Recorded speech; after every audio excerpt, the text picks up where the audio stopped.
Le Royaume-Uni a passé le cap des 33 000 morts et se remet doucement au travail. Mais cette reprise est assombrie par une vive émotion suite au décès du coronavirus d'une employée des chemins de fer. Billy Mujinga, une Congolaise de 47 ans, avait été agressée dans une gare de Londres. Une personne prétendant être contaminée au Covid-19 lui a délibérément craché dessus. Les détails, Olivier Weber. Billy Mujinga, 47 ans, mère d'une enfant, était employée des chemins de fer britanniques. Le 22 mars dernier, veille de l'annonce du confinement, elle se trouvait avec une collègue dans le hall de la gare Victoria de Londres quand elle a été accostée par un individu. Il leur a dit qu'il était contaminé par le coronavirus avant de leur cracher dessus. Quelques jours plus tard, les deux femmes tombaient malades. Billy Mujinga, qui souffrait d'antécédents respiratoires, est morte à l'hôpital 2 semaines plus tard. Originaire de RDC, cela faisait 20 ans qu'elle vivait au Royaume-Uni. Sa famille est bouleversée.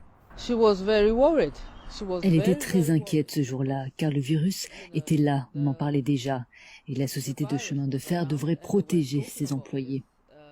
L'agresseur n'a pas encore été retrouvé. La police, qui n'avait pas été contactée au moment de l'agression, a désormais ouvert une enquête et lancé un appel à témoins. Aujourd'hui, au Parlement, le Premier ministre Boris Johnson s'est dit choqué par l'incident.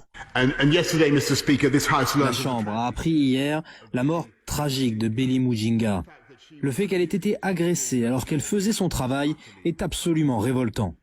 Mes pensées et celles de toute la Chambre sont avec sa famille. Avec le personnel soignant, les employés des transports sont parmi les plus exposés au Covid-19. Plus d'une quarantaine d'entre eux sont morts rien qu'à Londres. Nous faisons cela pour que les autres ne vivent pas la même chose. Les sociétés de transport doivent protéger leurs employés. Nous demandons aussi justice pour elles. Un appel aux dons en ligne pour aider la famille à récolter plus de 20 000 € en 24 heures.